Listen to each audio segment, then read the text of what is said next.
ఫిబ్రవరి 15, 16, 17 3 రోజుల్లో తెలుగు లిటరరీ కాంగ్రెస్ అని ఒక పెద్ద కార్యక్రమం చేశాను ఉస్మానియా యూనివర్సిటీలో. దాదాపుగా ఒక 300 మంది డెలిగేట్స్ అంటే యూనివర్సిటీ ప్రొఫెసర్లు, డిగ్రీ కాలేజీ అసిస్టెంట్ ప్రొఫెసర్లు, అసోసియేట్ ప్రొఫెసర్లు మాత్రమే డెలిగేట్. Well educated. అట్లే 140 మంది రిసోర్స్ పర్సన్స్ హాజరయ్యారు దేశవ్యాప్తంగా.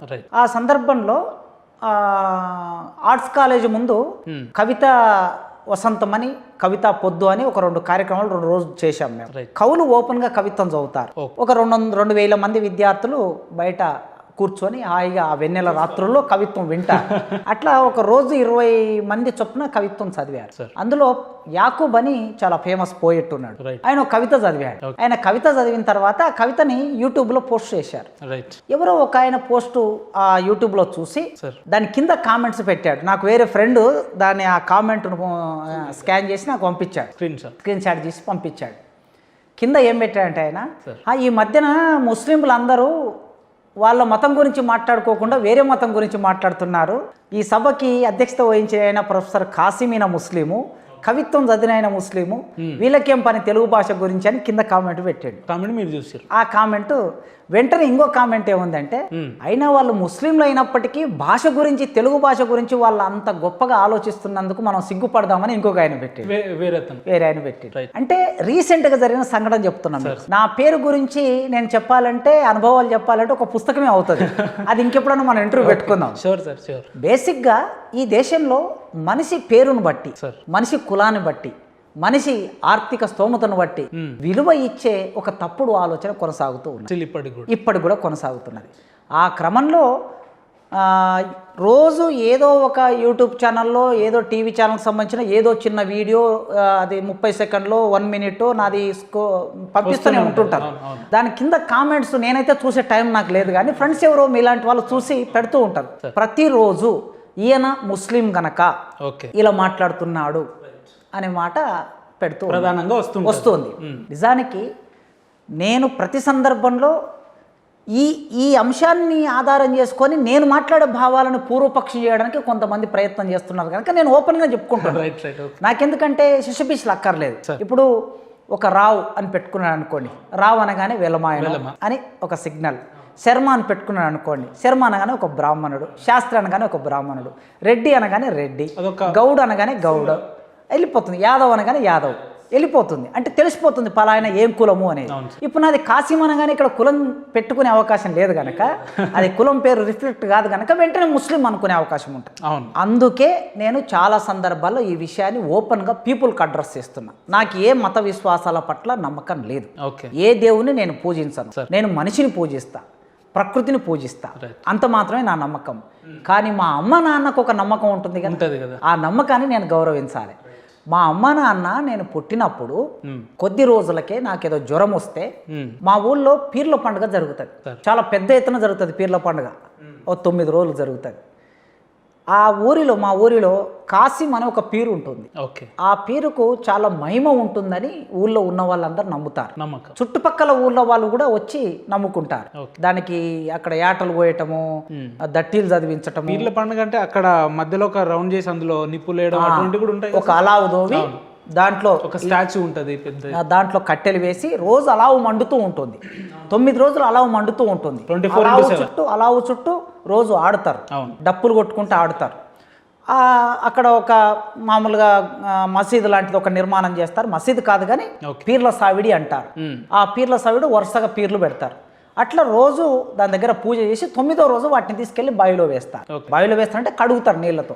ఆ పీర్ల పండుగ తెలంగాణకి ప్రత్యేకం. ఈ పీర్ల పండుగ చేసేది కూడా అందరూ ఎక్కువ మంది హిందువులు చేస్తారు. పీర్ల పండుగని ముస్లింలు 1% ఉంటే 99% హిందువులు చేస్తారు.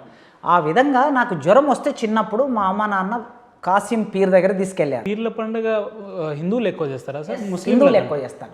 ఒక హైదరాబాద్ సెంటర్లోనే సున్నీ సియా తెగాల్లో ఒక తెగ మాత్రమే హైదరాబాద్ సెంటర్లో పీర్ల పండుగ చేస్తుంది. కానీ మన తెలంగాణ గ్రామాల్లో ఎక్కడ వెళ్ళినా కూడా ఎక్కువ మంది హిందువులు చేస్తారు. కానీ ఎందుకు సార్ బయటకు వచ్చేసరికి పీర్ల పండుగ అంటే ప్రధానంగా అది ముస్లిం వర్గానికి సంబంధించిన పండుగ అన్నట్టు ఎలివేట్ అవుతుంది. అయితే దాన్ని ఏంటంటే మతాల మధ్యన ఉండే వైషమ్యం వలన, వైరుధ్యం వలన అది ముస్లిం పండుగగా బయటికి ప్రచారంలోకి వచ్చింది. కానీ దాన్ని నిర్వహించేది హిందువులు ఎక్కువ మంది. సో అట్లా కాసిం పీర్ దగ్గరికి తీసుకెళ్ళినప్పుడు Okay. ఆయన ఆ పీర్ ఎత్తట ఆయన యాదవ్ గొల్ల ఆయన Right. ఆయన పేరు కాశన్న. Okay. ఆ పీర్ ఎత్తట ఆయన అన్నాడట ఈ పిల్లవాడికి ఆరోగ్యం బాగా కావాలంటే ఈ పీరు పేరు పెట్టండి అన్నాడట. ఓకే. యాక్చువల్గా నాకు పుట్టిన తర్వాత పెట్టిన పేరు మా అమ్మ నాన్న బాలనారాయణ అని పేరు పెట్టారు. బాలనారాయణ అని పెట్టారు. చాలా మందికి తెలియదు ఇది. తెలియదు.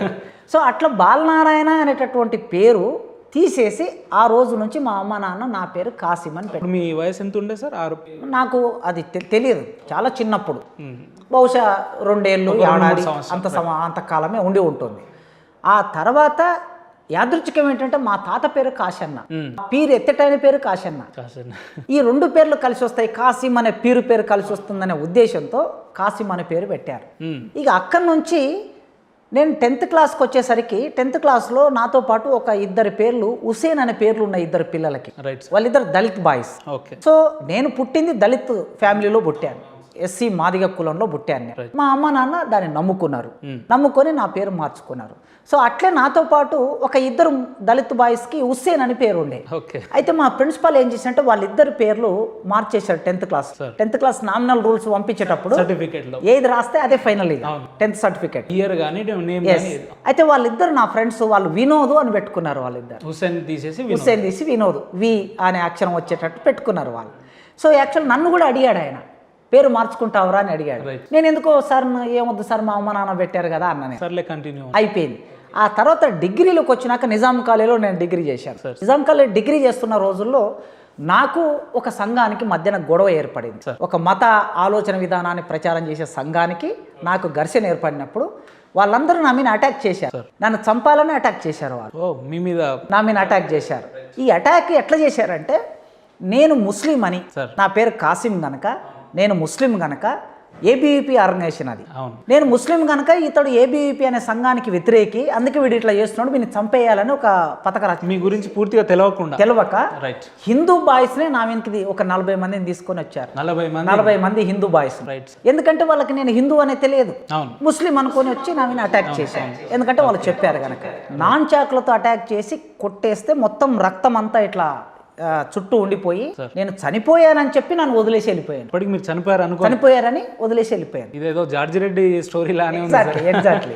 అట్లా వదిలేసి వెళ్ళిపోయిన తర్వాత అక్కడ ఉన్నటువంటి కొద్దిమంది ఫ్రెండ్స్ నన్ను వెంటనే హాస్పిటల్ తీసుకెళ్లి ఇమ్మీడియట్ గా సర్జరీ చేయటం మూలంగా నేను బతికాను. ఏ ఇయర్ లో అయింది సార్ మీ మీద? 99 ఫిబ్రవరి 20వ తారీఖు. సో ఈ సంఘటన వరకి ఇక ఇట్లా చెప్పుకుంటూ పోతే ప్రతి చోట చాలా సంఘటనలు జరిగాయి నా పేరు విషయంలో. అయితే అప్పుడు నిజాం కాలేజీలో మా మేడం ఉండే, అన్నమ్మ మేడం అని, మా తెలుగు టీచ్ చేసేది. ఆమె ఒరే నిన్ను ఇట్లా ఎప్పుడైనా నీకు ప్రాబ్లం ఉంటుందిరా ఈ పేరు, నువ్వు పేరు మార్చుకోరా అన్నప్పుడు అప్పుడు నాకు కొంత సమాజం అర్థమైంది. చిన్నప్పుడు 10th క్లాస్లో మా సార్ అడిగినప్పుడు నాకు అర్థం కాలే, కానీ డిగ్రీకి వచ్చాను కనుక సమాజం అర్థమైంది. మెచ్యూర్డ్గా ఇండియన్ కాన్స్టిట్యూషన్ చదువుకున్నాం, వ్యవస్థ చదువుకున్నాం, అంబేద్కర్ చదువుకున్నాం, అన్ని చదువుకున్నప్పుడు నేను ఒకటి ఆలోచించిన, మా అమ్మ నాన్నకి ఏ చదువు రానటువంటి ఒక అంటరాని కుటుంబంలో పుట్టిన మా అమ్మ నాన్న వాళ్ళు ఒక నమ్మకం నమ్ముకొని ఒక పేరు పెట్టారు.